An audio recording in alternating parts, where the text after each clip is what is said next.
ಶ್ರೀ ಗುರುಭ್ಯೋ ನಮಃ. ಹರಿ ಓಂ. ಶಮಯನ್ ಭವಸಂತಾಪಂ ರಮಯನ್ ಸಾಧುಚಾತಕಾನ್ ಕೃಷ್ಣಮೇಘಃ ಕೃಪಾದೃಷ್ಟಿ ವೃಷ್ಟ್ಯಾ ಪುಷ್ಣಾತು ಮಾಮಪಿ.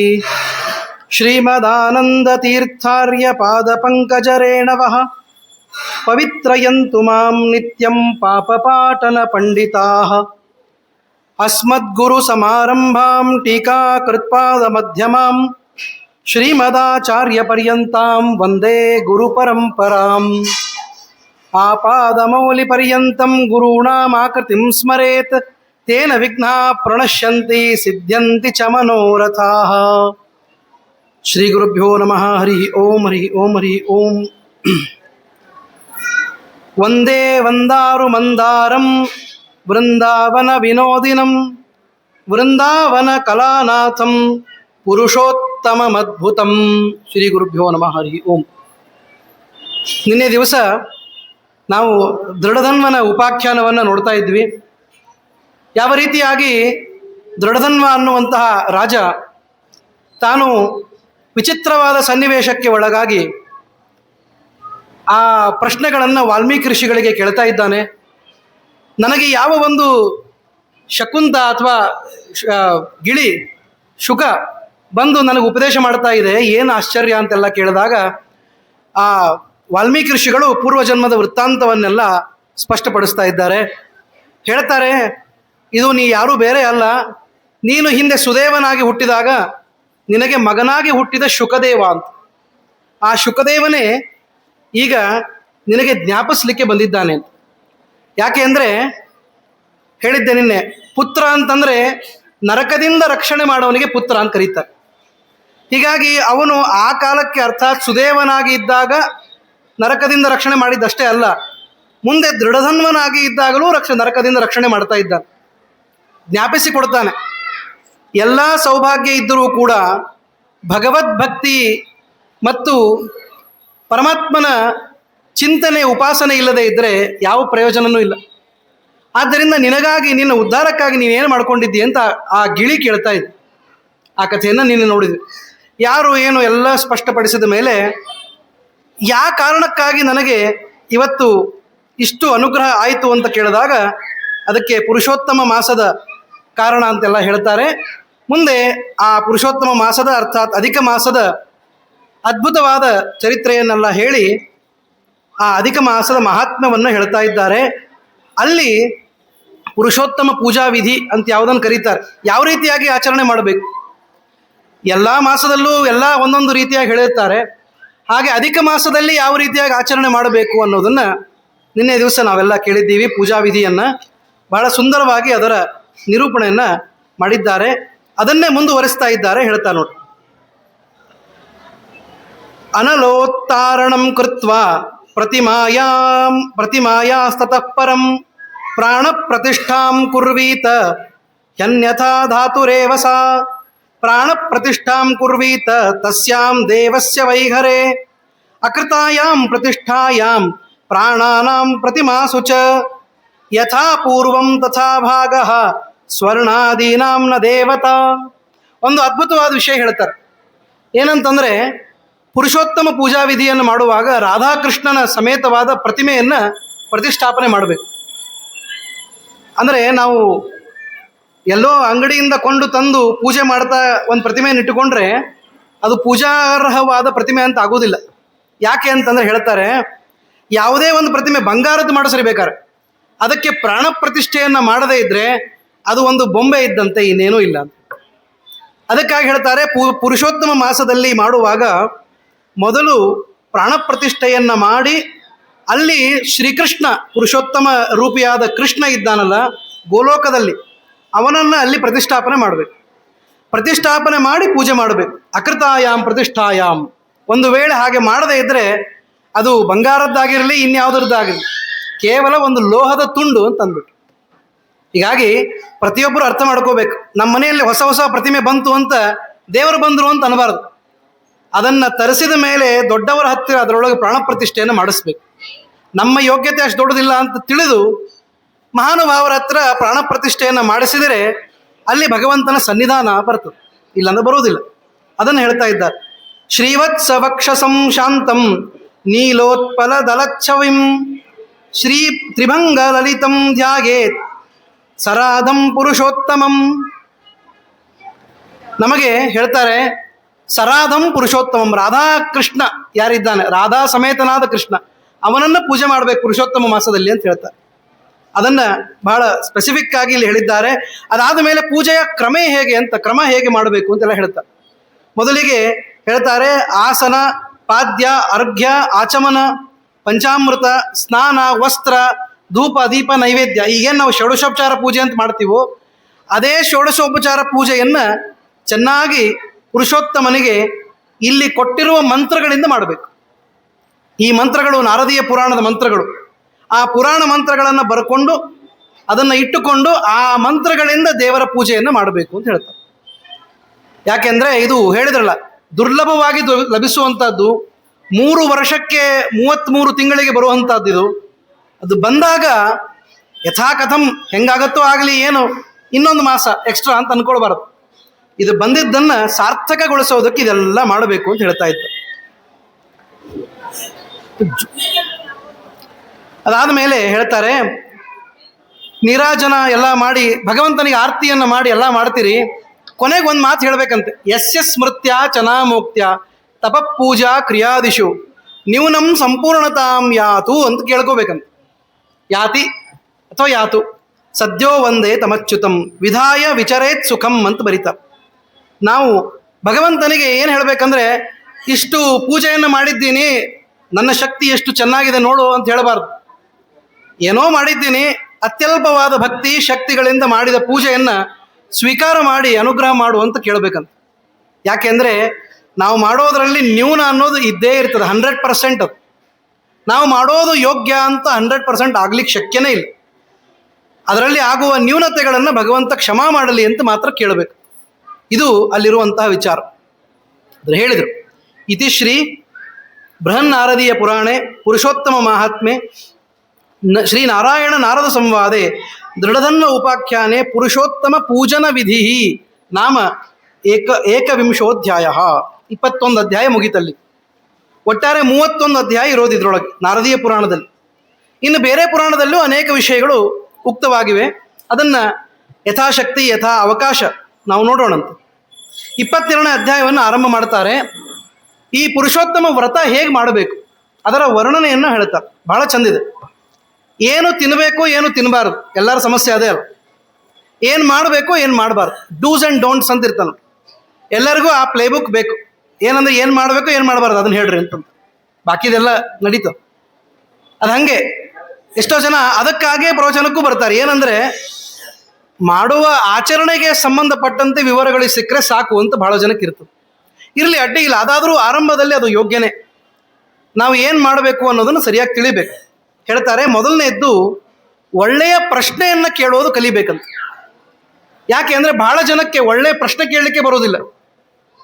ಉತ್ತಮವಾದ ಪ್ರಶ್ನೆ ಬಂದರೆ ಹೇಳ್ತಾರೆ, ಪುಂಸಾಂ ನಿಶ್ರೇಯಸ ಆತ್ಮಾಯ ತಮಾಹ ಬಹುಮಾನಯನ್. ಹೇಳ್ತಾರೆ ಬಹುಮಾನಯನ್ ಅಂತಂದರೆ ಆ ಪ್ರಶ್ನೆಯನ್ನೇ ಭಾಳ ಉತ್ತಮ ಅಂತಂದರು. ನೀ ಕೇಳ್ತಾ ಇದೆಯಲ್ಲ ಏನು ಮಾಡಬೇಕು ಏನು ಮಾಡಬಾರ್ದು ಅಂತ, ಅದೇ ಒಳ್ಳೆ ಪ್ರಶ್ನೆ. ಇಷ್ಟೂ ಬಂದಿರೋದಿಲ್ಲ ಇವತ್ತಿನ ಜನಕ್ಕೆ ಅಂತಂತ. ಆದ್ದರಿಂದ ನೀನು ಕೇಳಿದ ಪ್ರಶ್ನೆಗೆ ಉತ್ತರವನ್ನು ಕೊಡ್ತಾ ಇದ್ದೀನಿ ನೋಡು ಅಂತಂತ. ಏನಂತ ವಾಲ್ಮೀಕಿ ಋಷಿಗಳು ಹೇಳ್ತಾರೆ, ಹವಿಷ್ಯಾನ್ನಂ ಚ ಭುಂಜೀತ ಪ್ರಯತ ಪುರುಷೋತ್ತಮೇ. ಪ್ರಯತ್ನಪೂರ್ವಕವಾಗಿ ಹವಿಷಾನ್ನವನ್ನು ಉಣಬೇಕು ಅಂತ ಹೇಳಿದ್ರು. ಏನು ಹವಿಷಾನ್ನ ಅಂದರೆ ಅದಕ್ಕೆ ಹೇಳ್ತಾರೆ, ಅತೈಲ ಪಕ್ವಂ ಮುನಯೋ ಹವಿಷ್ಯಂ ಪ್ರವದಂತಿ ಚ. ಆದಷ್ಟು ಅಧಿಕ ಮಾಸದಲ್ಲಿ ಎಣ್ಣೆಯಲ್ಲಿ ಕರಿದ ಪದಾರ್ಥವನ್ನು ತಿನ್ನಬಾರದು ಅಂತ. ಒಳ್ಳೆ ಸಮಸ್ಯೆ ಆಯ್ತಲ್ಲ. ಯಾಕೆ ಅಂದರೆ ನಾವು ಹೆಚ್ಚು ತಿನ್ನೋದೇ ತೈಲ ಪಕ್ವವಾದದ್ದನ್ನು. ಚೆನ್ನಾಗಿ ಎಣ್ಣೆ ಬೀಳದೇ ಇದ್ದರೆ ರುಚಿಕರವಾಗಿ ಪದಾರ್ಥ ಆಗೋದೇ ಇಲ್ಲ. ಅದಕ್ಕೆ ಹೇಳ್ತಾರೆ ಅತೈಲ ಪಕ್ವಂ, ಎಣ್ಣೆ ಇಲ್ಲದ ಪದಾರ್ಥವನ್ನು ಪಕ್ವ ಎಣ್ಣೆ ಇಲ್ಲದೆ ಮಾಡಿದ್ದನ್ನು ತಿನ್ನಬೇಕು. ಮತ್ತೆ ಹೇಳ್ತಾರೆ ಹವಿಷ್ಯ ಭೋಜನಂ ನೃಣಾಂ ಉಪವಾಸ ಸಮಂ ವಿದುಹು. ಇದನ್ನು ಮಾಡಿದ್ದಕ್ಕೆ ನಿಮ್ಗೊಂದು ಏನಾದರೂ ರಿವಾರ್ಡ್ ಕೊಡಬೇಕಲ್ಲ. ರಿವಾರ್ಡ್ ಏನು? ಒಂದು ಮಾಡಿದ್ದೀರಿ ಅಂತ ಹೇಳಿ ದೇವರು ಅನುಗ್ರಹ ಅಂತೂ ಮಾಡ್ತಾನೆ, ಜೊತೆಗೆ ತಕ್ಷಣಕ್ಕೆ ಒಂದು ರಿವಾರ್ಡ್ ಕೊಡ್ತಾನೆ. ಏನಂತಂದರೆ ಇಡೀ ತಿಂಗಳು ಉಪವಾಸ ಮಾಡ್ಲಿಕ್ಕೆ ಆಗ್ತದ ನಿಮಗೆ? ಅಲ್ಲ ಆಚಾರ್ಯ, ಒಂದು ಏಕಾದಶಿ ಮಾಡೋದೇ ಕಷ್ಟ ಅದು. ಇನ್ನು ಇಡೀ ತಿಂಗಳು ಉಪವಾಸ ಎಲ್ಲಿಂದ ಮಾಡಬೇಕು? ಬೇಡ.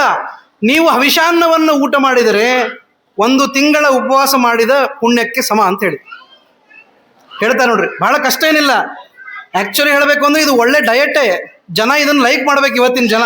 ಯಾಕೆ ಅಂದರೆ ಎಣ್ಣೆ ಇಲ್ಲದ ಪದಾರ್ಥ ತಿಂದರೆ ನಮ್ಮ ಹೊಟ್ಟೆಗೂ ಅದು ಅನುಕೂಲನೇ. ಅದನ್ನು ಅನಾಯಾಸವಾಗಿ ಮಾಡಿ ಪುಣ್ಯ ಗಳಿಸಿರಿ ಅಂತಂದರೆ ಅದನ್ನೂ ಮಾಡ್ಲಿಕ್ಕೆ ನಾವು ತಯಾರಿಲ್ಲ ಅಂದರೆ ಏನರ್ಥ? ಅದಕ್ಕೆ ಇಷ್ಟು ಸರಳವಾದದ್ದನ್ನು ದೇವರು ಹೇಳ್ತಾ ಇದ್ದನು.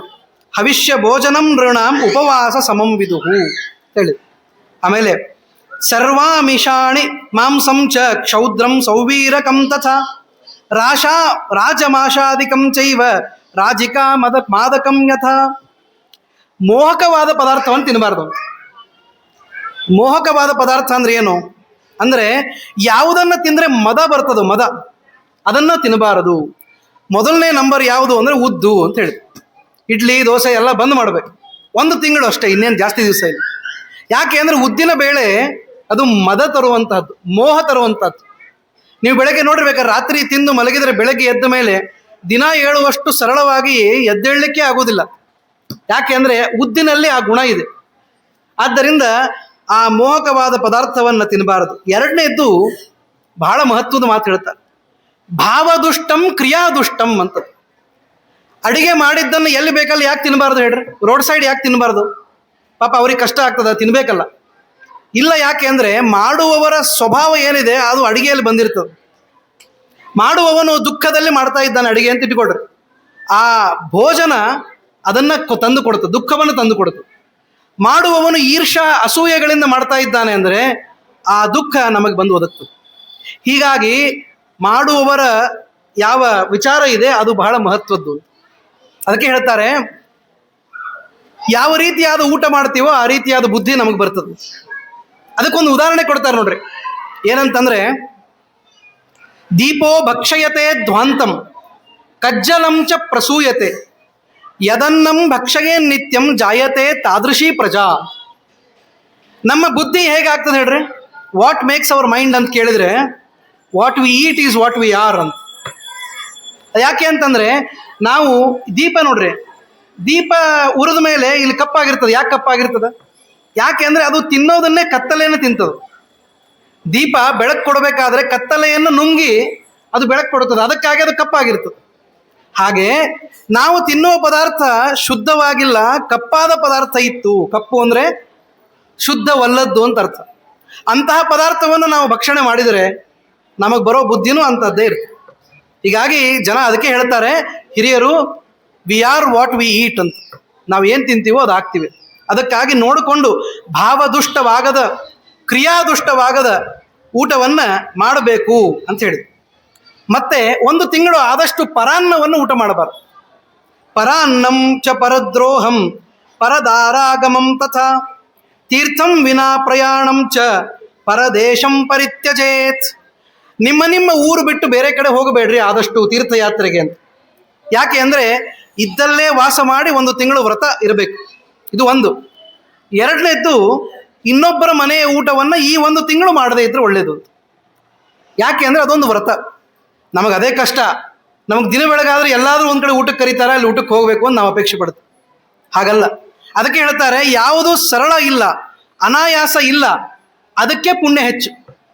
ಅದಕ್ಕಾಗಿ ಏನು ಮಾಡಬೇಕು? ಒಂದು ಸ್ವಲ್ಪ ವ್ರತ ಇಟ್ಕೋಬೇಕು. ಈ 1 ತಿಂಗಳು ನಾನು ಇನ್ನೊಬ್ಬರು ಮಾಡಿದ ಪದಾರ್ಥವನ್ನು ಎಲ್ಲೋ ಹಾದಿ ಬೀದಿಯಲ್ಲಿ ತಿನ್ನೋದನ್ನು ಬಂದ್ ಮಾಡ್ತೀನಿ ಅಂತ ಇಟ್ಕೊಳ್ಬೇಕು. ಅದರಿಂದ ಪುಣ್ಯ ಬರುತ್ತೆ. ಆಮೇಲೆ ಹೇಳ್ತಾರೆ, ಪರದಾರ ಗಮಂ ತಥಾ, ಇನ್ನೊಬ್ಬರ ಹೆಂಡತಿಯನ್ನು ನೋಡ್ಲಿಕ್ಕೆ ಹೋಗಬಾರ್ದು ಅಂತ ಹೇಳ್ತಾರೆ. ಇದಂತೂ ಬಹಳ, ಇದು ಈ ಕಾಲಕ್ಕಲ್ಲ, ಈ ತಿಂಗಳು ಬಿಟ್ಟು ಹಾಗಾದ್ರೆ ಮುಂದಿನ ತಿಂಗಳು ಪರವಾಗಿಲ್ಲ ಆಚಾರ್ಯ? ಇಲ್ಲ, ಎಲ್ಲ ತಿಂಗಳಿಗೂ ಇದು ಅನ್ವಯಿಸೋದೆ ಬಹಳ ಮಹತ್ವದ್ದು ಅಂತ ಹೇಳಿ ಈ ತಿಂಗಳಲ್ಲೂ ಅದನ್ನು ಸೇರಿಸಿದ್ದಾರೆ. ಈ ಅಭಿಪ್ರಾಯ. ಅಧಿಕ ಮಾಸ ಅಂತಿದೆ ಅಂತ ಹೇಳಿ ಒಬ್ಬರನ್ನ ಅಧಿಕ ಮಾಡ್ಕೊಂಡ್ರೆ ಹೆಂಗೆ? ಇಲ್ಲ, ಏನಿದ್ರೂ ಮಾಡ್ಕೊಳ್ಳೋ ಹಂಗಿಲ್ಲ. ಅದಕ್ಕಾಗಿ ಹೇಳ್ತಾರೆ ಅದನ್ನು ಮಾಡಬೇಡ್ರಿ. ಆಮೇಲೆ ಅಂತಾರೆ, ಸ್ತ್ರೀ ರಾಜ ಮಹತಾಂ ನಿಂದ ವಜ್ಜಗೇತ್ ಪುರುಷೋತ್ತಮೇ. ಇದನ್ನು ಕೇಳಿದರೆ ಸ್ತ್ರೀಯರೆಲ್ಲ ಬಹಳ ಸಂತೋಷ ಪಡ್ತಾರೆ. ಯಾಕೆ ಅಂದರೆ ಹೇಳ್ತಾರೆ, ಉತ್ತಮನಾದ ಯಾವ ಮನುಷ್ಯ ಇದ್ದಾನೆ ಅವನು ಸ್ತ್ರೀಯರನ್ನು, ಅರ್ಥಾತ್ ತಮ್ಮ ಹೆಂಡತಿಯನ್ನು ಬೈಬಾರದಂತೆ 1 ತಿಂಗಳು. ಇದಕ್ಕಿಂತ ಇನ್ನೇನು ಉತ್ತಮವಾದದ್ದಿರಬೇಕು. ಸ್ತ್ರೀ ರಾಜ ಮಹತಾಂ. ಸ್ವಲ್ಪ ರಾಜಕಾರಣಿಗಳಿಗೆ ಹೇಳಬೇಕು, ರಾಜರು ಅಂತ ಯಾರಿದ್ದಾರೆ ಇವತ್ತು ಅವರನ್ನು ಬೈಯೋದು ಸ್ವಲ್ಪ ಕಡಿಮೆ ಮಾಡ್ರಿ ಅಂತ ಹೇಳಬೇಕು. ಯಾಕೆ ಅಂದರೆ ವಿಶೇಷವಾಗಿ ಅಧಿಕ ಮಾಸದೊಳಗೆ ಸ್ತ್ರೀಯರನ್ನ, ಸುಮಂಗಲಿ ಸ್ತ್ರೀಯರನ್ನ ಮತ್ತು ರಾಜರನ್ನ ಬಿಟ್ಟುಬಿಡ್ರಿ, ಒಳ್ಳೆಯ ಜನ ಅಂತ ಯಾರಿದ್ದಾರೆ ಜಗತ್ತಿನೊಳಗೆ ಅವರ ನಿಂದೆಯನ್ನಂತೂ ಮಾಡಲೇಬಾರದು ಅಂತ ಹೇಳ್ತಾರೆ. ಇದು ಎಲ್ಲ ಕಾಲದ ನಿಯಮನೇ, ವಿಶೇಷವಾಗಿ ಪುರುಷೋತ್ತಮ ಮಾಸದಲ್ಲಿ ಮಾಡಬಾರದು ಅಂತ ಅಭಿಪ್ರಾಯ ಹೇಳಿದ್ರು. ಆಮೇಲೆ ಬ್ರಹ್ಮಚರ್ಯ ಮದಶಯ್ಯಾಂ ಪತ್ರಾವಲ್ಯಾಂ ಚ ಭೋಜನಂ ಚತುರ್ಥ ಕಾಲಂ ಭುಕ್ತಿಂ ಚ ಪ್ರಕುರ್ಯಾತ್ ಹೇಳ್ತಾರೆ. ಬ್ರಹ್ಮಚರ್ಯವನ್ನು ಪಾಲನೆ ಮಾಡಬೇಕು. ಬ್ರಹ್ಮಚರ್ಯ ಅಂದ್ರೆ ಏನು? ಹೆಂಡತಿ ಜೊತೆಗೆ ಇರೋದೇ ಇಲ್ಲದೆ ಇರೋದು ಅಂತ ಬ್ರಹ್ಮಚರ್ಯನ ಅಲ್ಲ. ಬ್ರಹ್ಮಚರ್ಯ ಅನ್ನೋ ಶಬ್ದಕ್ಕೆ ಅರ್ಥ ಏನಂದ್ರೆ, ಬ್ರಹ್ಮ ಅಂತಂದ್ರೆ ಪರಬ್ರಹ್ಮ ವಸ್ತು ಪರಮಾತ್ಮ, ಅವನ ಬಗ್ಗೆ ಚರ್ಯ ಅಂದ್ರೆ ಅವನ ಬಗ್ಗೆ ತಿಳ್ಕೊಳ್ಳೋ ಪ್ರಯತ್ನ ಮಾಡಬೇಕು. ಅಂದರೆ ಇಂತಹ ಕಥಾ ಪ್ರಸಂಗಗಳು ನಡೆದಾಗ ಅಲ್ಲಿ ಕೂತು ಸ್ವಲ್ಪ ಜ್ಞಾನಾರ್ಜನೆ ಮಾಡ್ರಿ ಅಂತ, ಸ್ವಲ್ಪ ಜ್ಞಾನಕ್ಕಾಗಿ ಶ್ರಮ ಪಡ್ರಿ. ಅದು ಆರಂಭ ಇಲ್ಲಿಂದನೇ ಆಗಲಿ ಅಂತ. ಅದಕ್ಕಾಗಿ ಹೇಳ್ತಾರೆ, ಈ ಪುರುಷೋತ್ತಮ ಮಾಸದೊಳಗೆ ಜ್ಞಾನಕ್ಕಾಗಿ ಒಂದಿಷ್ಟು ಪ್ರಯತ್ನ ಪಡಬೇಕು, ಅದು ಬ್ರಹ್ಮಚರ್ಯ. ಆಮೇಲೆ ಅದಶಯ್ಯಾಂ, ಆದಷ್ಟು ಹಾಸಿಗೆಯ ಮೇಲೆ ಮಲಗಬಾರದು, ಚಾಪೆಯ ಮೇಲೆ, ಕೆಳಗೆ ನೆಲದ ಮೇಲೆ ಮಲಗಬೇಕು. ಅದು ಒಂದು ವ್ರತ. ದೇಹ ದಂಡನೆ ಮಾಡುವ ಎಲ್ಲವೂ ವ್ರತನೇ ನಿಜವಾಗಿ ಹೇಳ್ಬೇಕಂತ. ಯಾಕೆ ಹೇಳ್ರಿ, ದೇಹವನ್ನು ಯಾಕೆ ದಂಡಿಸ್ಬೇಕು? ಮನಸ್ಸು ದಂಡನೆಗೊಳಗಾಗೋದಿಲ್ಲ ಬೇಗ. ಮನಸ್ಸನ್ನು ಕೈಗೆ ತರಬೇಕು, ವಶಕ್ಕೆ ತರಬೇಕು ಅಂದರೆ ದೇಹವನ್ನು ದಂಡಿಸ್ಬೇಕು, ಅನಿವಾರ್ಯ ಅದು, ಇಲ್ಲಾಂದ್ರೆ ಅದಾಗೋದಿಲ್ಲ. ಅದಕ್ಕಾಗಿ ಅದಶಯ್ಯಾಮ್ ಅಂತಂದು ಕೆಳಗಡೆ ನಿದ್ರೆ ಮಾಡಬೇಕು ಅಂತ. ಆಮೇಲೆ ಪತ್ರಾವಲ್ಯಾಂಚ ಭೋಜನಂ, ಪತ್ರಾವಳಿಯಲ್ಲಿ ಭೋಜನ ಮಾಡಬೇಕು. ಯಾವ ಮುತ್ತಲೆಲೆ ಅಂತ ಕರಿತೀವಿ ನಾವು, ಅದರಲ್ಲಿ ಊಟ ಮಾಡಬೇಕು. ಆದಷ್ಟು ಈ ಒಂದು ತಿಂಗಳು ಬೇರೆ ಎಲೆಯಲ್ಲಿ ಊಟ ಮಾಡಬಾರದು ಅಂತ ಹೀಗೆಲ್ಲ ವಿಶೇಷ ವಿಷಯಗಳನ್ನ ಹೇಳಿದ್ದಾರೆ. ಇವೆಲ್ಲ ಮಾಡ್ಲಿಕ್ಕಾಗದೇ ಇದ್ರೂ ಯಾವ ಶಾಶ್ವತವಾದ ತತ್ವಗಳಿವೆ, ಇನ್ನೊಬ್ಬರ ನಿಂದೆ ಮಾಡದೇ ಇರೋದು, ಭೋಜನದ ಶುದ್ಧಿ ಇಟ್ಟುಕೊಳ್ಳೋದು, ಇದನ್ನಂತೂ ಅವಶ್ಯವಾಗಿ ಮಾಡಬೇಕು. ಇದು ಎಲ್ಲ ಕಾಲಕ್ಕೂ ಅನ್ವಯ ಆಗುವಂಥದ್ದು. ಆದ್ದರಿಂದ ಅದನ್ನು ಮಾಡ್ರಿ ಅಂತ ಅಭಿಪ್ರಾಯ. ಫಲಾಂಡುಂ ಲಶುನಂ ಮುಸ್ತಾಂ ಛತ್ರಾಕಂ ಗೃಂಜನಂ ತಥಾ ನಾಲಿಕಂ ಮೂಲಕಂ ಶೀಘ್ರಂ ವರ್ಜಯೇತ್ ಪುರುಷೋತ್ತಮೇ. ಇದು ಹೇಳಿದರೆ ಎಲ್ಲರೂ ಒಪ್ತಾರೋ ಬಿಡ್ತಾರೋ ಗೊತ್ತಿಲ್ಲ. ಉಳ್ಳಾಗಡ್ಡಿ, ಬೆಳ್ಳುಳ್ಳಿ, ಗಜ್ಜರಿ ಇವನ್ನು ತಿನ್ನಬಾರದು ಅಂತ. ಯಾರು ತಿಂದಾರೋ ಅವರೂ ಈ ತಿಂಗಳಲ್ಲಿ ತಿನ್ನಬೇಡ್ರಿ ಅಂತ. ನಾವು ಸಾಮಾನ್ಯವಾಗಿ ತಿಂತೀವಿ ಆಚಾರ್ಯ ಅಂತ ಹೇಳಿದರೆ, ಇದೊಂದು ತಿಂಗಳು ಬಿಡ್ರಿ ಪರವಾಗಿಲ್ಲ. ವಿಶೇಷವಾಗಿ ಹೇಳ್ತಾರೆ ಶೀಘ್ರಂ ಅಂತಂದರೆ ಅದು ನುಗ್ಗೆಕಾಯಿ, ಅದನ್ನಂತೂ ಸರ್ವಥಾ ತಿನ್ನಬಾರ್ದು. ಅಲ್ಲ, ಇವತ್ತು ಬೆಳಗ್ಗೆನೇ ನುಗ್ಗೆಕಾಯಿ ಸಾರು ಮಾಡಿದ್ವಿ ಮನೆಯೊಳಗೆ ಅಂತ ಅಂತಾರೆ. ಪಾಪ ಏನು ತಪ್ಪಿಲ್ಲ. ಈ ಪ್ರವಚನ ಆದಮೇಲೆ ಸಾಯಂಕಾಲ ಸ್ಟಾಪ್ ಮಾಡ್ರಿ ಸಾಕು. ಅದನ್ನು ಮಾಡಿದ್ರು ಅವಶ್ಯವಾಗಿ ಅಂದರೆ ಯಾವುದು ಮಾದಕವಾಗಿರ್ತದೋ, ಯಾವುದು ನಮ್ಮ ಬುದ್ಧಿಯನ್ನು ಪ್ರಲೋಭನೆ ಮಾಡ್ತದೆ, ಅರ್ಥಾತ್ ನಮ್ಮ ಮನಸ್ಸನ್ನು ಇನ್ನೊಂದು ಕಡೆ ಎಳೀತದ, ಅಂತಹದ್ದನ್ನು ತಿನ್ನಬಾರದು ಅಂತ. ಸಾತ್ವಿಕ ಆಹಾರ ತಿಂದ್ರಿ, ಅನ್ನ ತವ್ಯ ತಿನ್ರಿ, ನೋಡೋಣ ಏನಾಗ್ತದೆ. ನಿಮಗೆ ಈ ಶಾಸ್ತ್ರದ ಬಗ್ಗೆ ಬಿಟ್ಟುಬಿಡ್ರಿ, ಮನೆಯೊಳಗೆ ಹೆಂಡತಿನೂ ಮಾತಾಡಿಸ್ಬೇಕು ಅನ್ಸೋದಿಲ್ಲ, ಅಷ್ಟು ಸಾತ್ವಿಕ ಭಾವನೆ ಬಂದುಬಿಡುತ್ತೆ. ಯಾಕೆ ಅಂದರೆ ಊಟದಲ್ಲಿ ಆ ಶಕ್ತಿ ಇದೆ. ಅದಕ್ಕೆ ಹೇಳ್ತಾರೆ, ಜಗತ್ತಿನೊಳಗೆ ಎಲ್ಲ ಇಂದ್ರಿಯಗಳನ್ನು ಗೆಲ್ಲಬಹುದು, ನಾಲಿಗೆಯನ್ನು ಗೆಲ್ಲೋದಾಗೋದಿಲ್ಲ. ಜಿತಂ ಸರ್ವಂ ಜಿತೇ ರಸೇ ಅಂತ ಹೇಳ್ತಾರೆ. ರಸ ಅಂದ್ರೆ ನಾಲಿಗೆ. ರಸನೇಂದ್ರಿಯವನ್ನು ಗೆದ್ದರೆ ಜಗತ್ತಿನೊಳಗೆ ಎಲ್ಲವನ್ನೂ ಗೆದ್ದಂತೆ ಆಗ್ತದೆ. ಅದನ್ನು ಗೆಲ್ಲೋದೇ ಕಷ್ಟ ಇವತ್ತು. ಅದಕ್ಕಾಗಿ ಹೆಚ್ಚಿನ ವಿಷಯಗಳನ್ನು ಆ ನಾಲಿಗೆಗೆ ಸಂಬಂಧಪಟ್ಟಂತೆ ಹೇಳ್ತಾ ಇದ್ದಾರೆ. ಆಮೇಲೆ ಹೇಳ್ತಾರೆ, ಏನೂ ಆಗಿಲ್ಲ ಅಂತಂದ್ರೆ ಹೇಳ್ತಾರೆ, ಉಪೋಷಣೇನ ಕರ್ತವ್ಯ ಶಕ್ತಿಶ್ಚೇತ್ ಪುರುಷೋತ್ತಮ ಅಥವಾ ಘೃತಪಾನಂ ಚ ಪಾನಂ ಅಯಾಚಿತಂ ಫಲಹಾರಾದಿವಾ ಕಾರ್ಯಂ ಯಥಾಶಕ್ತಿಯ ವ್ರತಾರ್ಥಿನ. ಒಂದು ತಿಂಗಳು ಉಪವಾಸ ಮಾಡ್ಲಿಕ್ಕಾದ್ರೆ ಮಾಡ್ರಿ, ಇಲ್ಲ ಒಂದು ತಿಂಗಳು ಹಾಲು ತುಪ್ಪ ತಿಂದು ಇರ್ತೀವಿ ಅಂತಂದ್ರೆ ಇರ್ರಿ. ಏನೂ ಆಗೋದಿಲ್ಲ ಅಂದ್ರೆ ಫಲಹಾರವನ್ನು ತಗೊಂಡಿರ್ರಿ. ಅದೂ ಆಗೋದಿಲ್ಲ, ನಾವು ನಿತ್ಯದಲ್ಲಿ ಹೊಟ್ಟೆ ತುಂಬ 2 ಹೊತ್ತು 3 ಹೊತ್ತು 4 ಹೊತ್ತು ಊಟ ಮಾಡ್ತೀವಿ ಅಂತ ಆದರೆ ಹೇಳ್ತಾರೆ, ಶ್ರೀಮದ್ ಭಾಗವತಂ ಭಕ್ತ್ಯ ಶ್ರೋತವ್ಯಂ ಪುರುಷೋತ್ತಮ. ಭಾಗವತವನ್ನಾದರೂ ನಿತ್ಯದಲ್ಲಿ ಕೇಳಿರಿ ಅಂತ. ಅದಕ್ಕೆ ದೊಡ್ಡ ದೊಡ್ಡ ಜ್ಞಾನಿಗಳೆಲ್ಲ ಭಾಗವತದ ಉಪನ್ಯಾಸವನ್ನು ಈ ಪುರುಷೋತ್ತಮ ಮಾಸದಲ್ಲಿ ಹೇಳ್ತಾ ಇರ್ತಾರೆ. ಅದು ಎಲ್ಲಿ ನಡೀತದೋ ಇಂತಹ ಕಡೆ ನಡೆದಲ್ಲಿ ಅಲ್ಲಿ ಹೋಗಿ ಕೂತು ಆ ಭಾಗವತದ 1-2 ಶಬ್ದಗಳನ್ನು ಕಿವಿ ಮೇಲೆ ಹಾಕ್ಕೊಂಡ್ರು ಸಾಕು, ನಾವು ಧನ್ಯರಾಗ್ತೀವಿ ಅಂತ. ಯಾಕೆಂದರೆ ಅದು ಸುಮ್ಮನೆ ಸಿಗೋದಿಲ್ಲ. ಭಾಗವತವನ್ನು ನೀವು ಆರಿಸ್ಬೇಕಾಗಿಲ್ಲ. ಇವತ್ತು ನಾನು ಭಾಗವತ ಪ್ರವಚನಕ್ಕೆ ಹೋಗ್ತೀನಿ ಅಂತಂದರೆ ನೀವು ಹೋಗ್ಲಿಕ್ಕೆ ಆಗೋದಿಲ್ಲ. ಭಾಗವತವೇ ನಿಮ್ಮನ್ನು ಆರಿಸಬೇಕಂತ ಅಂದರೆ ನೀವು ಹೋಗ್ಲಿಕ್ಕಾಗ್ತದೆ. ಯಮೇ ವೈಷವೃಣುತೆ ತೇನ ಲಭ್ಯ ಅಂತ ದೇವರಿಗೆ ಹೇಳ್ತಾರೆ. ಪರಮಾತ್ಮ ಯಾರನ್ನು ಆರಿಸ್ತಾನೋ ಅವರಿಗೆ ದೊರಕುತ್ತದೆ ಹೊರತು ನಾವು ಆರಿಸಿಕೊಂಡು ಹೋದರೆ I can decide for it ಅಂದರೆ ಯು ಕ್ಯಾನ್ ನಾಟ್. ಆಗೋದಿಲ್ಲ ಅಂತಂತ. ವಿ ಆರ್ ನೋಬಡಿ ಅಂತ ಅರ್ಥ. ನಾವು ಯಾರೂ ಕೂಡ ಅಲ್ಲ ಇದನ್ನ ಡಿಸೈಡ್ ಮಾಡಲಿಕ್ಕೆ. ಅದಕ್ಕಾಗಿ ಭಾಗವತವನ್ನು ಕೇಳ್ರಿ. ತತ್ ಪುಣ್ಯಂ ವಚಸಾ ವಕ್ತುಂ ವಿಧಾತಾಪಿ ನ ಶಕ್ನುಯಾತ್. ಅದು ಭಾಗವತದ ಈ ಪುಣ್ಯ ಎಷ್ಟು ದೊಡ್ಡದು ಅಂತ ಹೇಳಿ ವಿಧಾತ ಅಂದರೆ ಸಾಕ್ಷಾತ್ ಬ್ರಹ್ಮದೇವರು ಕೂಡ ಹೇಳಲಿಕ್ಕೆ ಶಕ್ತರಾಗೋದಿಲ್ಲ ಅಂತ ಅದರ ಬಗ್ಗೆ ಭಾಗವತದ ವರ್ಣನೆಯನ್ನು ಮಾಡ್ತಾರೆ. ಅಂತಹ ದೊಡ್ಡದು ಭಾಗವತದ ಚಿಂತನೆ ಅಂತ. ಆಮೇಲೆ ಮನೆಯೊಳಗೆ ಶಾಲಿಗ್ರಾಮ ಪೂಜೆಯನ್ನು ಮಾಡಬೇಕು. ಶಾಲಿಗ್ರಾಮ ಪೂಜೆಯನ್ನು ಮಾಡಿ ಪ್ರತಿನಿತ್ಯ ತೀರ್ಥಾದಿ ಪ್ರಾಶನವನ್ನು ಮಾಡಿದರೆ ಬೇಕಾದಷ್ಟು ಪುಣ್ಯ. ಸಾಮಾನ್ಯವಾಗೇ ಮಾಡಬೇಕು. ನಾವು ಇಂಥಲ್ಲಿ ಬಂದಲ್ಲಿ ತೀರ್ಥವನ್ನು ತಗೋತೀವಿ, ಅದನ್ನು ಪ್ರತಿನಿತ್ಯನೇ ಮಾಡ್ತೀವಿ. ವಿಶೇಷವಾಗಿ ಪುರುಷೋತ್ತಮ ಮಾಸದೊಳಗೆ ಇನ್ನೂ ಚೆನ್ನಾಗಿ ಮಾಡಬೇಕು. ಭಕ್ತಿಯಿಂದ ಮಾಡಿದರೆ ಆಗ್ತದೆ ಫಲ. ಭಾಗವತದ ಒಂದು ಮಹಾತ್ಮವನ್ನು ಹೇಳಬೇಕಾದ್ರೆ, ಆ ಪಿಶಾಚಿಯ ರೂಪದಲ್ಲಿ ಗೋಕರ್ಣನ ಅಣ್ಣ ಇರ್ತಾನೆ, ದುಂದುಕಾರಿ ಅಂತ ಅವನ ಹೆಸರು. ಅವನು ಗಾಳಿಯ ರೂಪದಲ್ಲಿ, ಪಿಶಾಚಿಯ ರೂಪದಲ್ಲಿ ಭಾಗವತವನ್ನು ಕೇಳ್ತಾನೆ. ಜನ ಎಲ್ಲ ಇದೇ ರೀತಿ ಕೂತಿರ್ತಾರೆ, ಅವರೂ ಕೇಳ್ತಾರೆ. ನೋಡ್ತಾ ಭಾಗವತ ಮುಗೀತಿದ್ದಂಗೆ ಅವನಿಗೆ ಮಾತ್ರ ಮೋಕ್ಷ ಆಗ್ತದಂತೆ. ಒಂದು ವಿಮಾನ ಬರ್ತದೆ, ಅದರಲ್ಲಿ ಅವನು ಒಳ್ಳೆಯ ರೂಪವನ್ನು ತೆಗೆದುಕೊಂಡು ಆ ವಿಮಾನದಲ್ಲಿ ಕೂತು ಹೋಗ್ಬಿಡ್ತಾನೆ. ಅಲ್ಲ, ಕೆಳಗೆ ಕೂತವರೆಲ್ಲ ಕೇಳ್ತಾರೆ, ಅಲ್ಲ ಆಚಾರ್ಯ, ನಾವು ಭಾಗವತ ಕೇಳಿದ್ವಿ, ಆ ಪಿಶಾಚಿಯೂ ಭಾಗವತವನ್ನು ಕೇಳಿದ, ಅವನಿಗೆ ಆದ ಮೋಕ್ಷ ನಮಗ್ಯಾಕಾಗಿಲ್ಲ? ಅದಕ್ಕೆ ಆಚಾರ್ಯರು ಹೇಳ್ತಾರಲ್ಲಿ, ಗೋಕರ್ಣನೇ ಹೇಳ್ತಾನೆ ಏನಂದ್ರೆ, ಎಷ್ಟು ಪುಣ್ಯನೋ ಎಷ್ಟು ಭಕ್ತಿಯೋ ಅಷ್ಟು ಫಲ. ಕೆಳಗೆ ಕೂತವರಿಗೆ ಅತ್ಯುತ್ಕಟವಾದ ಭಕ್ತಿ, ನಾನು ಈ ಭಾಗವತ ಪ್ರವಚನವನ್ನು ಚೆನ್ನಾಗಿ ಕೇಳಿ ಅದರ ಫಲವನ್ನು ಪಡಿಬೇಕು ಅನ್ನುವ ಭಾಗವತದ ಔಚಿತ್ಯದ ಸ್ಮರಣೆ ಎಷ್ಟು ಇರ್ತದೋ ಅಷ್ಟು ಫಲ ಸಿಗ್ತದೆ.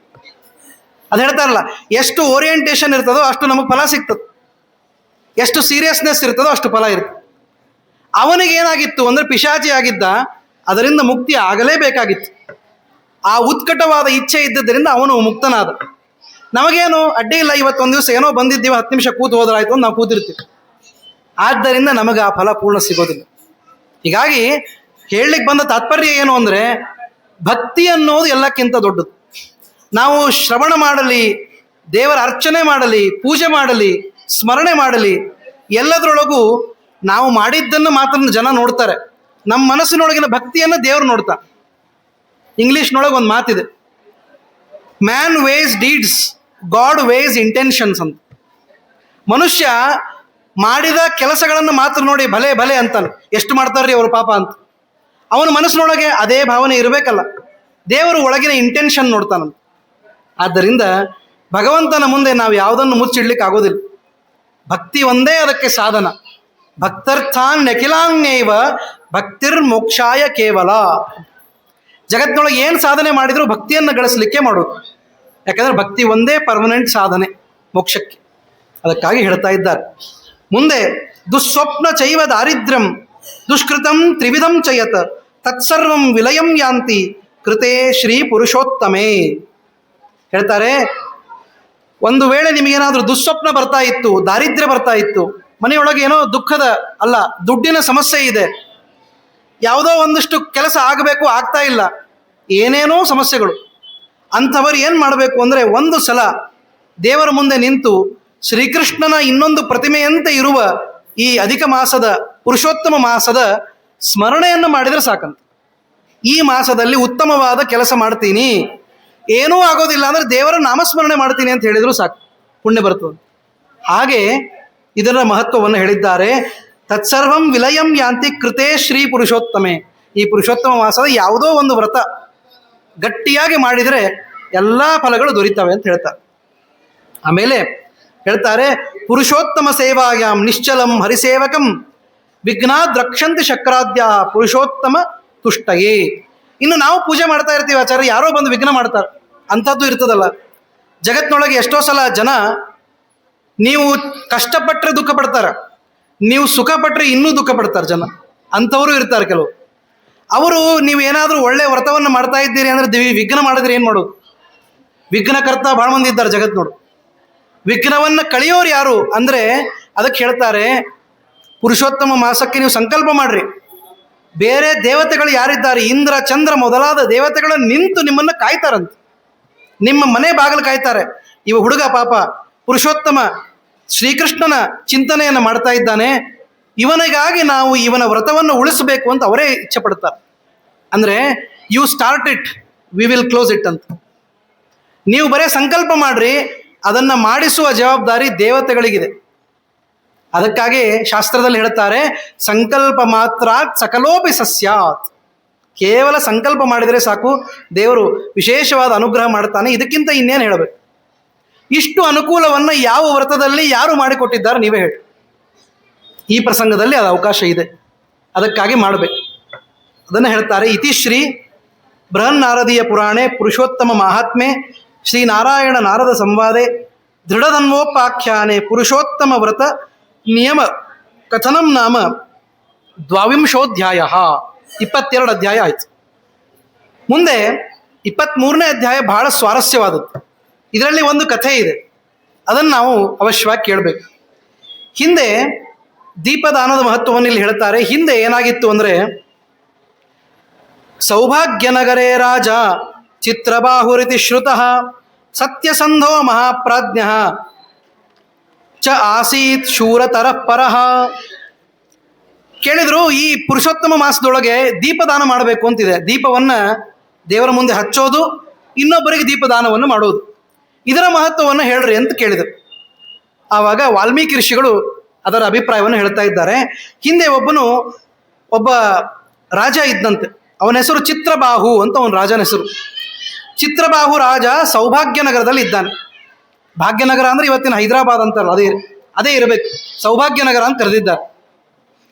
ಆ ಸೌಭಾಗ್ಯನಗರದ ರಾಜನಾದ ಚಿತ್ರಬಾಹುವಿಗೆ ಒಳ್ಳೆಯ ಎಲ್ಲ ಅವಕಾಶಗಳಿತ್ತು. ಅವನು ಚೆನ್ನಾಗಿ ರಾಜ್ಯಭಾರವನ್ನು ಮಾಡ್ತಾ ಇದ್ದ. ಸತ್ಯಸಂಧನಾದ ಮಹಾಪ್ರಾಜ್ಞನಾದಂತಹ ಒಬ್ಬ ರಾಜ, ಎಲ್ಲ ತಿಳಿದಿತ್ತು ಅವನಿಗೆ. ಅಂತಹ ರಾಜ ಸಹಿಷ್ಣುವಾಗಿದ್ದಾನೆ, ಧರ್ಮಜ್ಞನಾಗಿದ್ದಾನೆ, ಎಲ್ಲ ಚೆನ್ನಾಗಿ ಇದೆ. ವಿನಾ ಶ್ರೀ ಕೃಷ್ಣದೇವಂ ಸಹ ನೈವ ಜಾನಾತಿ ದೈವತಂ. ಭಗವಂತ ಕೃಷ್ಣನನ್ನು ಬಿಟ್ಟರೆ ಇನ್ನೊಂದು ವಿಷಯವನ್ನು ತಲೆಯಾಗಿ ತೊಗೊಳ್ತಿದ್ದಿಲ್ಲಂತ ಅಂತಹ ಒಬ್ಬ ರಾಜ ಚಿತ್ರಬಾಹು ಅಂತ. ತಯಾ ಸಹ ಏಕಸ್ಮಿನ್ ದಿವಸೇ ರಾಜ ಚಿತ್ರಬಾಹುರ್ ಮಹೀಪತಿ ದೃಷ್ಟ್ವಾ ಸಮಾಗತಂ ದೂರಾತ್ ಅಗಸ್ತ್ಯಂ ಮುನಿಪುಂಗವಂ. ಇಂತಹ ರಾಜನ ಆಸ್ಥಾನಕ್ಕೆ ಒಂದು ದಿನ ಅಗಸ್ತ್ಯ ಋಷಿಗಳು ಬರ್ತಾರೆ. ನಾನು ನಿನ್ನೆ ಹೇಳಿದ್ದೆ ಏನಂದರೆ, ನಾವು ಇರೋ ಕಡೆಗೆ ಯಾರಾದರೂ ದೊಡ್ಡವರು ಬರ್ತಾ ಇದ್ದಾರೆ, ನಾವು ಇರೋ ಕಡೆಗೆ ದೊಡ್ಡವರ ಆಗಮನ ಆಗ್ತಾ ಇದೆ ಅಂತಂದರೆ ನಮಗೇನೋ ಒಂದು ಒಳ್ಳೆಯದಾಗ್ತಾ ಇದೆ ಅಂತ, ಶುಭ ಸೂಚನೆ ಬಂತು ಅಂತ ಅನಿಸ್ತು. ರಾಜ ಅಂದ ಅನೇಕವಾದ ಶುಭ ಸೂಚನೆಗಳು ಬಂದಿದೆ, ವಿಶೇಷವಾದದ್ದು ಇದು. ಯಾವುದು? ಅಗಸ್ತ್ಯರ ಆಗಮನ. ಅಗಸ್ತ್ಯ ಋಷಿಗಳು ಅಂದರೆ ಎಂಥ ದೊಡ್ಡವರು!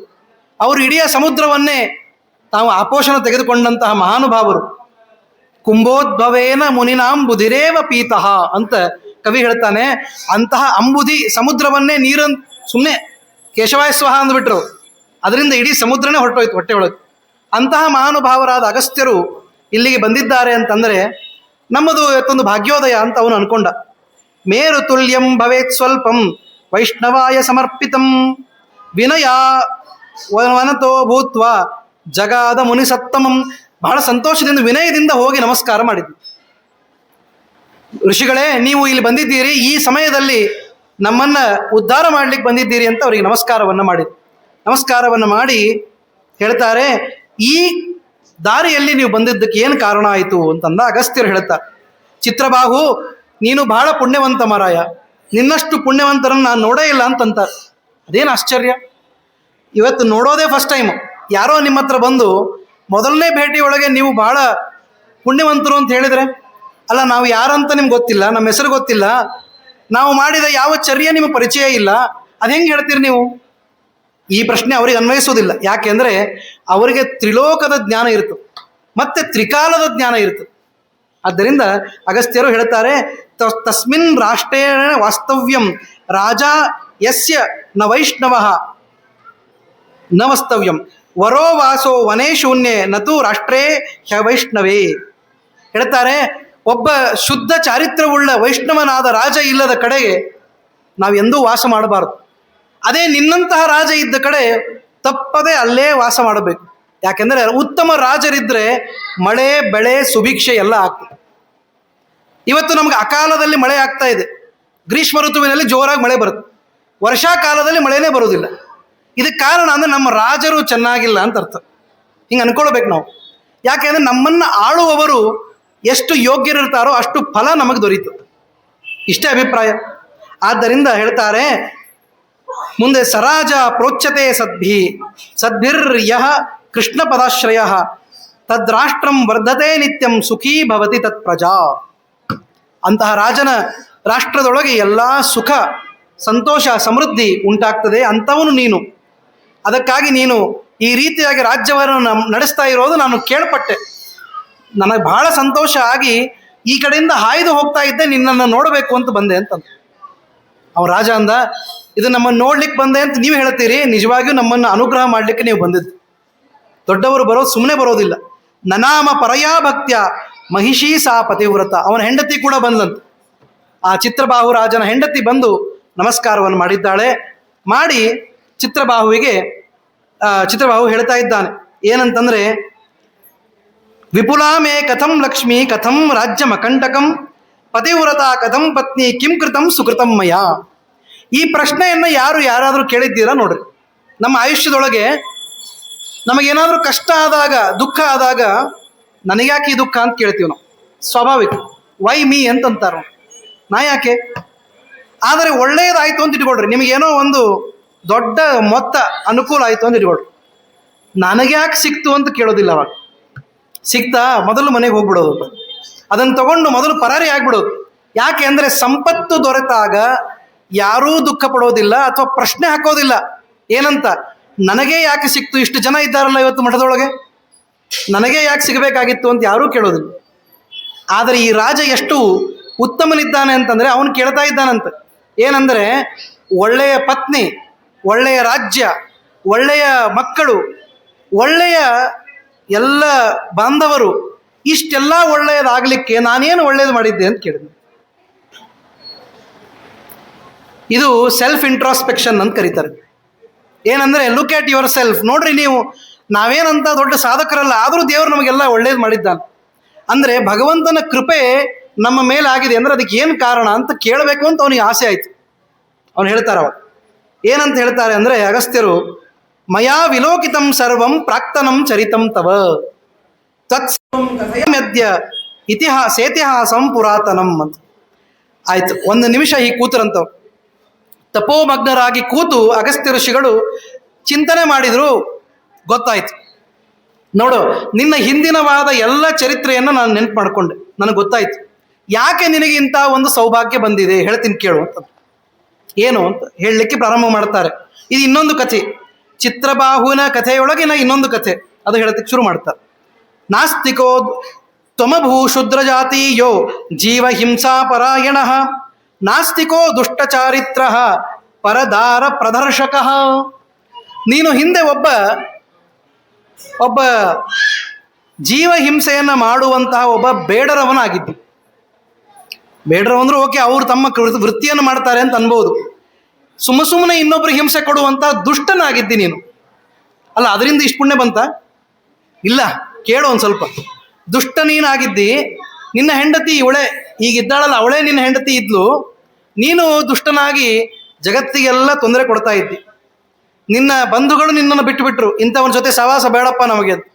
ತಂದೆ ತಾಯಿಗಳು ಬಿಟ್ಟರು, ಎಲ್ಲರೂ ನಿನ್ನನ್ನು ಪರಿತ್ಯಾಗ ಮಾಡಿದರು. ಆವಾಗ ನೀನು ನಿನ್ನ ಹೆಂಡತಿಯನ್ನು ಕರ್ಕೊಂಡು ವನವಾಸಕ್ಕೆ ಹೋದೆ. ಯಾಕೆಂದರೆ ಲೋಕದಲ್ಲಿ ಯಾರೂ ನಿನ್ನನ್ನು ಪುರಸ್ಕಾರ ಮಾಡ್ತಾ ಇಲ್ಲ. Nobody likes.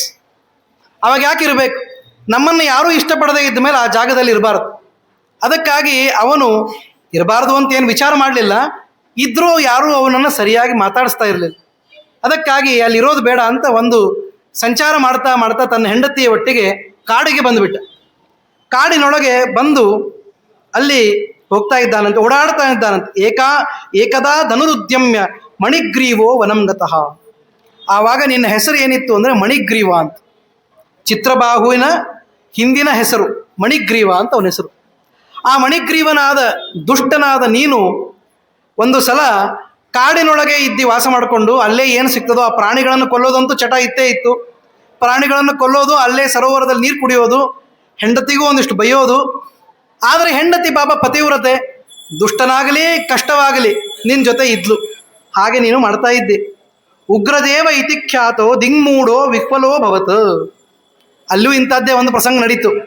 ಏನಂದರೆ, ಬಹಳ ಕಷ್ಟದಲ್ಲಿ ನಾವಿದ್ದಾಗ, ಅರ್ಥಾತ್ ನಮ್ಮ ಪರಿಸ್ಥಿತಿ ಚೆನ್ನಾಗಿಲ್ಲದೆ ಇದ್ದಾಗ ಅನುಗ್ರಹ ಮಾಡಬೇಕನ್ನೋ ಒಳ್ಳೆ ಕಾಲ ಬಂದರೆ ಏನೋ ಒಂದು ಆಗಿಬಿಡ್ತು. ಯಾವುದೋ ಒಂದು ವಿಚಿತ್ರ ಆಶ್ಚರ್ಯ ನಡೀತು. ಆ ಕಾಡಿನೊಳಗೆ ಪ್ರಾಣಿಗಳನ್ನು ಬಿಟ್ಟರೆ ಇಬ್ಬದಿದ್ದು ಇವರಿಬ್ಬರೇ, ಒಂದು ಈ ಮಣಿಗ್ರೀವ ಮತ್ತು ಅವನ ಹೆಂಡತಿ. ಅಂತಹ ಪರಿಸ್ಥಿತಿಯೊಳಗೆ ಅಲ್ಲಿ ಒಬ್ಬ ಋಷಿಗಳು ಬಂದ್ರಂತೆ. ಆಶ್ಚರ್ಯ. ಆದರೆ ಆ ಋಷಿಗಳು ಹೇಗಿದ್ರು ಅಂದರೆ, ಅವ್ರ ಹೆಸರು ಹೇಳ್ತಾರೆ ಉಗ್ರದೇವ ಅಂತ. ಅವರು ಒಂದು ಥರ ಹುಚ್ಚು ಹಿಡಿದಂತೆ ಓಡಾಡ್ತಾ ಇದ್ರಂತೆ, ಈ ಕಡೆಯಿಂದ ಆ ಕಡೆ, ಆ ಕಡೆಯಿಂದ ಈ ಕಡೆ ಓಡಾಡ್ತಾ ಇದ್ರು.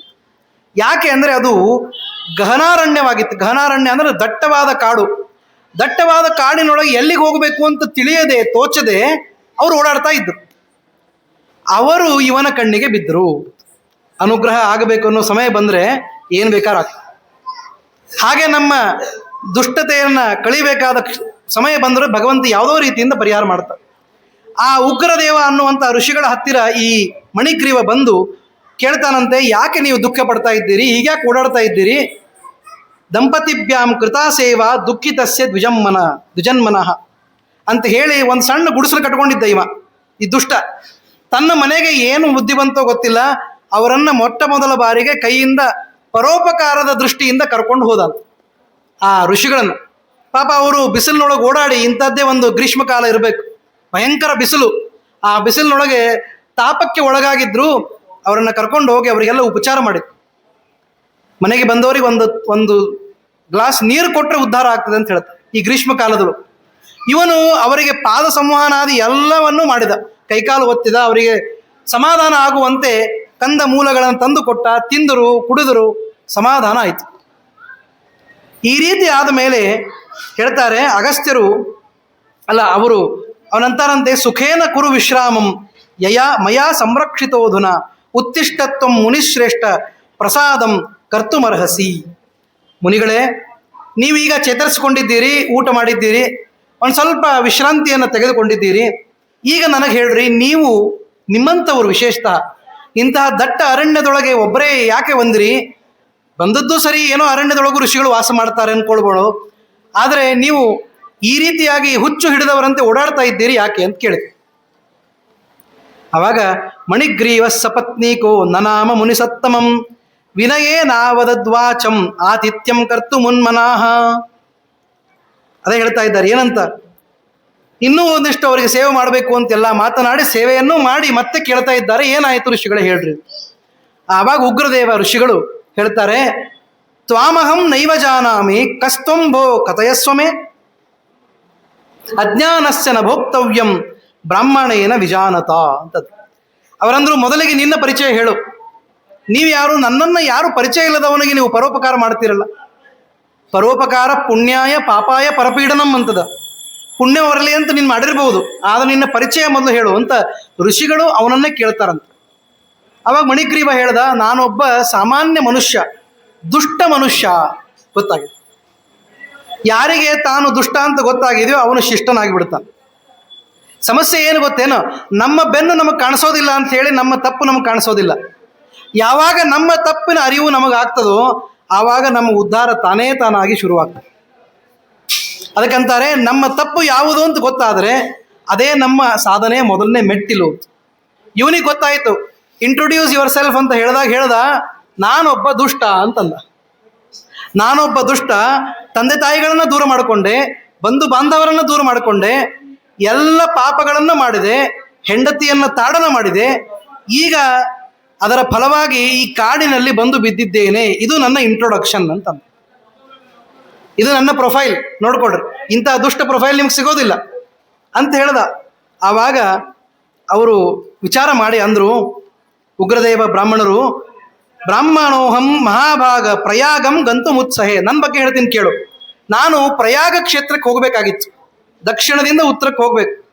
ದಾರಿಯೊಳಗೆ ಈ ಅರಣ್ಯ ಇಷ್ಟು ಗಹನವಾಗಿದೆ ಅಂತ ಗೊತ್ತಾಗದೆ ಒಳಗೆ ಹೊಕ್ಕಿಬಿಟ್ಟೆ. ಈಗಿನ ಥರ ಮೊಬೈಲು ಗೂಗಲ್ಲೋ ಏನು ಇರಲಿಲ್ಲ ಅವಾಗ. ಇಲ್ಲಿದ್ದರೆ ಗೂಗಲ್ ಮ್ಯಾಪ್ಸ್ ಅಂತ ಹಾಕಿಬಿಡ್ತಾ ಇದ್ರು, ಏನಿಲ್ಲ ಅವಾಗ.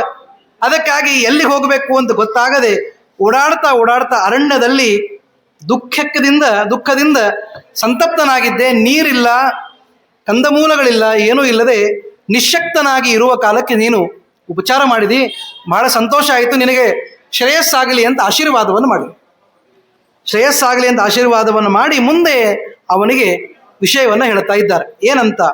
ಇತಿಶ್ರೀ ಬೃಹನ್ ನಾರದೀಯ ಪುರಾಣೆ ಪುರುಷೋತ್ತಮ ಮಾಹಾತ್ಮೆ ನಾರಾಯಣ ನಾರದ ಸಂವಾದೆ ದೃಢಧನ್ವೋಪಾಖ್ಯಾನೆ ತ್ರಯೋವಿಂಶೋಧ್ಯಾಯ. 23ನೇ ಅಧ್ಯಾಯವನ್ನು ಈ ರೀತಿಯಾಗಿ ಮುಗಿಸ್ತಾ ಇದ್ದಾರೆ. ಮುಂದೆ ಏನು ಹೇಳಿದರು ಆ ಋಷಿಗಳು ಅಂತ ಈಗ ಹೇಳ್ತಾರೆ. ಬಹಳ ಮಹತ್ವದ್ದು ಇದು ಕೊನೆ ಭಾಗ. ಚಮತ್ಕಾರ ಪುರೇ ರಮ್ಯೆ ವಿದ್ವಜ್ಜನ ಸಮಾಕುಲೆ ಮಮ ವಾಸೋ ಭವತ್ತತ್ರ ಧರ್ಮಪತ್ನ್ಯಾ ಸಹದ್ವಿಜ. ನಾನು ಹಿಂದೆ ನನ್ನ ಊರು ಚಮತ್ಕಾರಪುರ ಅಂತ, ಅದರ ಹೆಸರೇ ಚಮತ್ಕಾರಪುರ. ಅಲ್ಲಿ ಇದ್ದವನು ಎಲ್ಲವನ್ನೂ ಪರಿತ್ಯಾಗ ಮಾಡಿ ಇಲ್ಲಿ ಬಂದಿದ್ದೀನಿ, ನೀವೇ ನಮಗೆ ಉದ್ಧಾರದ ದಾರಿಯನ್ನು ತೋರಿಸ್ಬೇಕು ಅಂತ ಕೇಳ್ಕೊಂಡ. ಆವಾಗ ಉಗ್ರದೇವರಂದರು, ಕೃತಾರ್ಥನಾಗಿದ್ದೀನಿ ನೀನು ಅಂತ. ಯಾಕಂದಿರಬಹುದು ಅಂದರೆ ಇದೇ ಕಾರಣ, ನಮ್ಮನ್ನು ನಾವು ಕ್ರಿಟಿಕಲ್ ಆಗಿ ಅನಲೈಸ್ ಮಾಡಬೇಕಂತ. ನಾನು ಎಷ್ಟಕ್ಕೆ ಯೋಗ್ಯ ಅಂತ. ಯಾರೋ ಒಬ್ಬರು ಪಾಪ ನಿಮ್ಗೆ ಬಂದು ಒಂದು ದಾನ ಕೊಡ್ತೀನಿ ಅಂತಂದರು, ಬಂಗಾರ ದಾನವನ್ನು ನಿನಗೆ ಕೊಡ್ತೀನಿ ಅಂತ. ಬಂಗಾರ ಕೊಡ್ತಾರ್ರಿ, ಯಾಕೆ ಬಿಡಬೇಕು, ತೊಗೊಂಡ್ಬಿಡೋದಲ್ಲ. ನಾನು ಬಂಗಾರದ ದಾನಕ್ಕೆ ಯೋಗ್ಯನಾಗಿದ್ದೀನ ವಿಚಾರ ಮಾಡಬೇಕು. ನಾನು ಕೊಟ್ಟ ದಾನವನ್ನು ದಕ್ಕಿಸಿಕೊಳ್ಳಿಕ್ಕೆ ಸಮರ್ಥನಿದ್ದೀನಾ ವಿಚಾರ ಮಾಡಬೇಕು. ನಾನು ಕೊಟ್ಟ ಯಶಸ್ಸು, ಕೀರ್ತಿ ಮತ್ತು ಮಾನ ಅವುಗಳನ್ನು ಸ್ವೀಕಾರ ಮಾಡಲಿಕ್ಕೆ ಯೋಗ್ಯನಿದ್ದೀನ. ಈ ವಿಚಾರವನ್ನು ಯಾವಾಗ ಮನುಷ್ಯ ಮಾಡ್ತಾನೋ ಆವಾಗಿನಿಂದ ಅವನ ಶುದ್ಧನಾಗಿ ಮುಂದುವರಿತ. ಜಗತ್ತಿನೊಳಗೆ ಇದು ಬಹಳ ದುರ್ಲಭ, ಎಷ್ಟೋ ಜನಕ್ಕೆ ಇದು ಸಿಗೋದಿಲ್ಲ. ಅಂಥದ್ದು ನಿನಗೆ ಸಿಕ್ಕಿದೆ. ಕೃತಾರ್ಥೋಸಿ ಮಹಾಭಾಗ ಯದಾತಿಥ್ಯಂ ಕೃತಂ ಮಮ. ಅಷ್ಟೇ ಅಲ್ಲದೆ ನೀನು ಹಿಂದೆ ಮಾಡಿದ ತಪ್ಪು ಒಂದು ಕಡೆ, ಇಲ್ಲಿ ನಾನು ಕಷ್ಟದಲ್ಲಿದ್ದಾಗ ನನಗೆ ಆತಿಥ್ಯ ಮಾಡಿದೆ, ನನಗೆ ನೀರು ಕುಡಿಸಿದಿ, ನನಗೆ ಊಟಕ್ಕೆ ಹಾಕಿದೆ, ಆದ್ದರಿಂದ ನಿನಗೆ ಪುಣ್ಯ ಬರ್ತದೆ. ಅದಕ್ಕಾಗಿ ಅತಸ್ತೆ ಭಾವಿ ಕಲ್ಯಾಣಂ ಸಪತ್ನೀಕಸ್ಯ ಸಾಂಪ್ರತಂ. ನಿನಗೆ ಮುಂದೆ ಕಲ್ಯಾಣನೇ ಆಗಲಿಕ್ಕಿದೆ, ಅದಕ್ಕೆ ಏನು ಮಾಡಬೇಕು ಅಂತ ಒಂದು ಉಪಾಯವನ್ನು ಹೇಳ್ತೀನಿ ಕೇಳು ಅಂತ ಹೇಳಿ. ಏನಂದರೆ ಹೇಳ್ತಾರೆ, ಇನ್ನು 3 ತಿಂಗಳಿಗೆ ಸರಿಯಾಗಿ ಅಧಿಕ ಮಾಸ ಬರ್ತದೆ. ಅಧಿಕ ಮಾಸ ಪುರುಷೋತ್ತಮ ಮಾಸ ಇವತ್ತಿನಿಂದ 3 ತಿಂಗಳಿಗೆ ಬರ್ತದೆ. ಅದು ಬಂದಾಗ ನೀವಿಬ್ಬರೂ ಕೂಡ ದೀಪದಾನವನ್ನು ಮಾಡ್ರಿ ಅಂತೇಳಿ. ಕರ್ತವ್ಯಂ ದೀಪದಾನಂ ಚ ಪುರುಷೋತ್ತಮ ಚತುಷ್ಟಯೇ ಪುರುಷೋತ್ತಮ ತುಷ್ಟಯೇ. ಪುರುಷೋತ್ತಮನ ಪ್ರೀತಿಗಾಗಿ ದೀಪದಾನವನ್ನು ಮಾಡಬೇಕು. ದೀಪದಾನ ಅಂದರೆ ಏನು? ಒಳ್ಳೆಯ ದೀಪವನ್ನು ಹಚ್ಚಿ ಆ ದೀಪವನ್ನು ಇನ್ನೊಬ್ಬರ ಮುಂದೆ ಇಟ್ಟು ದಾನ ಮಾಡಬೇಕು. ದಾನ ಮಾಡಲಿಕ್ಕೆ ಆಗೋದಿಲ್ಲ ಅಂತಂದರೆ ಮನೆಯೊಳಗಿನ ದೇವರ ಮುಂದೆ ದೀಪ ಹಚ್ಚಬೇಕು. ಉತ್ತಮವಾದ ದೀಪ ಅಂದರೆ ತುಪ್ಪದಲ್ಲಿ ಹಚ್ಚುವಂತಹ ದೀಪ ಉತ್ತಮ ದೀಪ.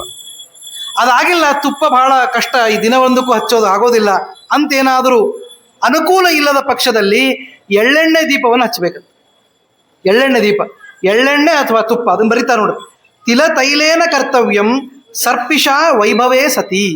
ಸರ್ಪಿ ಅಂತಂದರೆ ತುಪ್ಪ, ವೈಭವೇ ಸತಿ. ನಿಮಗೇನಾದರೂ ದುಡ್ಡಿನ ಅನುಕೂಲ ಇತ್ತು, ಏನು ಸಮಸ್ಯೆ ಇಲ್ಲ, ಇಡೀ ತಿಂಗಳು ತುಪ್ಪದ ದೀಪ ಹಚ್ಚಬಹುದು ಅಂತ ನಿಮಗೆ ಸಾಧ್ಯತೆ ಇದ್ದರೆ, ಪುರಾಣ ಮಾಡುವವರು, ಪುರಾಣ ಹೇಳುವವರು ಎಷ್ಟು ವಿಚಾರ ಮಾಡ್ತಾರೆ, ವಿಚಾರ ಮಾಡಿ. ತುಪ್ಪದ ದೀಪ ಹಚ್ಚಿರಿ, ಇಲ್ಲಾಂದ್ರೆ ಮಾಡಿದ್ದೆಲ್ಲ ವ್ಯರ್ಥ ಅಂತ ಹೇಳಲಿಲ್ಲ. ಅನುಕೂಲ ಇದ್ದರೆ ತುಪ್ಪದ ದೀಪ ಹಚ್ಚಿರಿ, ಅದು ಬಹಳ ಶ್ರೇಷ್ಠ. ಆಗಿಲ್ಲ ಅಂತಂದರೆ ಎಳ್ಳೆಣ್ಣೆ ದೀಪವನ್ನಾದರೂ ದೇವರ ಮುಂದೆ ಹಚ್ಚಿ ಆ ಶ್ರೀಕೃಷ್ಣನಿಗೆ ಕೈ ಮುಗಿರಿ ಅಂತ ಹೇಳ್ತಾ ಇದ್ದಾರೆ. ಆಯಿತು, ಅದು ಸರಿ, ಅದು ಒಳ್ಳೆಯ ಕೆಲಸ ಅಂತ ನೀವು ಹೇಳಿದ್ರಿ. ಆದರೆ ಅವನಿರೋದು ಎಲ್ಲಿ? ಕಾಡಿನೊಳಗಿದ್ದಾನೆ. ಯಾರು ಮಣಿಗ್ರೀವ, ಅವನು ದೀಪ ಎಲ್ಲಿಂದ ಹಚ್ಚಬೇಕು, ಅಥವಾ ಅವನಿಗೆ ಎಲ್ಲಿ ಎಣ್ಣೆ ಸಿಗಬೇಕು? ಅದಕ್ಕಾಗಿ ನಾನೇನು, ನನಗೆ ತುಪ್ಪನೂ ಇಲ್ಲ ಎಳ್ಳೆಣ್ಣೆನೂ ಇಲ್ಲ ನನ್ನ ಹತ್ರ. ಅದಕ್ಕಾಗಿ ಅವನಿಗೊಂದು ಉಪಾಯ ಮಾಡ್ತಾರಂತ.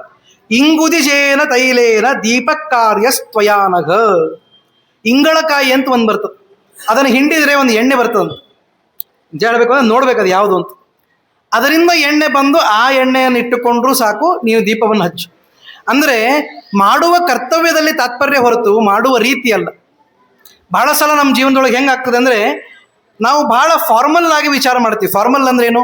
V think about the form, not the substance ಅಂತ. ಮಾಡಬೇಕಾದ ವಿಷಯದ ಬಗ್ಗೆ ಗಮನ ಇರೋದಿಲ್ಲ. ಅದು ಯಾವ ರೀತಿ ಮಾಡಬೇಕು? ನಾವು ಇಂಥದ್ದೇ ಮಾಡಬೇಕು, ಇಷ್ಟು ಚೆಂದಾಗಿ ಅಲಂಕಾರನೇ ಮಾಡಬೇಕು, ಹೀಗೆ ಮಾಡಿದರೆ ಚಂದ, ಯಾವುದೂ ಇಲ್ಲ. ಎಷ್ಟು ಸಬ್ಸ್ಟ್ಯಾನ್ಷಿಯಲ್ ಅದ ಅದು ಬಹಳ ಮಹತ್ವದ್ದು. ಭಗವಂತ ನಿಮ್ಮೊಳಗಿರುವ ಸತ್ವವನ್ನು ನೋಡ್ತಾನೆ ಹೊರತು ನಿಮ್ಮ ಅಂದ ಚಂದಗಳನ್ನು ನೋಡೋದಿಲ್ಲ. ನೀವು ಯಾವುದನ್ನು ತಲೆಯಿಂದ ತೆಗೆದುಹಾಕ್ರಿ ಅಂತ ಹೇಳ್ತಾರೆ. ಅದಕ್ಕಾಗಿ ನಿನಗೇನು ಅವಕಾಶ ಸಿಕ್ಕಿದೆಯೋ ಅದರಲ್ಲಿ ಮಾಡುವಂತ. ಅನ್ಯಥಾ ದೀಪದಾನಂ ಹಿ ರಮಾವೃದ್ಧಿ ಕರಂ ನೃಣಾಂ. ಇವತ್ತಷ್ಟೇ ಅಲ್ಲ, ಈ 1 ತಿಂಗಳಲ್ಲಿ ದೀಪ ಹಚ್ಚೋದಲ್ಲ, ಅನುಕೂಲ ಆದಾಗೆಲ್ಲ ದೇವರ ಮುಂದೆ ದೀಪ ಹಚ್ಚಬೇಕು. ಅನುಕೂಲ ಆದಾಗೆಲ್ಲ ದೇವರ ಮುಂದೆ ದೀಪ, ತುಪ್ಪದ ದೀಪ ಏನೂ ಬೇಡ. ಇವತ್ತು ಬೆಳಗ್ಗೆ ಎದ್ದು ಮನಸ್ಸಿಗೆ ಯಾಕೋ ತೃಪ್ತಿ ಆಗಿದೆ, ಭಗವಂತನಿಗೆ ಒಂದು ತುಪ್ಪದ ದೀಪ ಹಚ್ಚೋಣ, ಅಷ್ಟು ಮಾಡಿದರೂ ಪುಣ್ಯ ಬರುತ್ತೆ. ಅನ್ಯಥಾ ಅಂದರೆ ಇದು ಬಿಟ್ಟೂ ಕೂಡ ದೀಪವನ್ನು ಹಚ್ಚಬೇಕು. ವಿಧಿನಾ ಕ್ರಿಯಮಾಣಂ ಚೇತ್ ಕಿಂ ಪುನಃ ಪುರುಷೋತ್ತಮೇ. ಇದು ಸಾಮಾನ್ಯವಾದ ಮಾಸಗಳಲ್ಲೇ ಮಾಡಿದರೆ ಪುಣ್ಯ ಬರ್ತದೆ ಅಂದರೆ ಪುರುಷೋತ್ತಮ ಮಾಸದ ಬಗ್ಗೆ ಹೇಳಬೇಕಾ? ಇದು ಮಚ್ ಬಿಯಾಂಡ್ ಅವರ್ ಥಿಂಕಿಂಗ್ ಅಂತ ಹೇಳಿಬಿಟ್ಟು ಅದಕ್ಕೆ ಬರೋ ಪುಣ್ಯವನ್ನು ನಾವು ಹೇಳಲಿಕ್ಕೆ ಸಾಧ್ಯ ಇಲ್ಲ, ವರ್ಣನೆ ಮಾಡ್ಲಿಕ್ಕೆ ಶಕ್ಯ ಇಲ್ಲ ಅಂತ ಹೇಳಿದ್ರು. ವೇದೋಕ್ತಾನಿ ಚ ಕರ್ಮಾಣಿ ದಾನಾನಿ ವಿವಿಧಾನಿ ಚ ಪುರುಷೋತ್ತಮ ದೀಪಸ್ಯ ಕಲಾಂ ನಾರ್ಹಂತಿ ಷೋಡಶಿ. ಇದಂತೂ ಇನ್ನೂ ಅದ್ಭುತವಾಗಿ ಹೇಳಿದ್ರು. ದೊಡ್ಡ ದೊಡ್ಡ ಪುಣ್ಯವನ್ನು ಸಾಧನೆ ಮಾಡ್ತಾರೆ ಜನ, ಆ ಎಲ್ಲ ಪುಣ್ಯವನ್ನು ಒಂದು ಕಡೆ ತಕ್ಕಡಿಯೊಳಗಿಡ್ರಿ, ಇನ್ನೊಂದು ಕಡೆ ಈ ದೀಪದಾನವನ್ನು ಇಡ್ರಿ. ದೀಪದಾನವೇ ಕೆಳಗೆ ಹೋಗ್ತದೆ.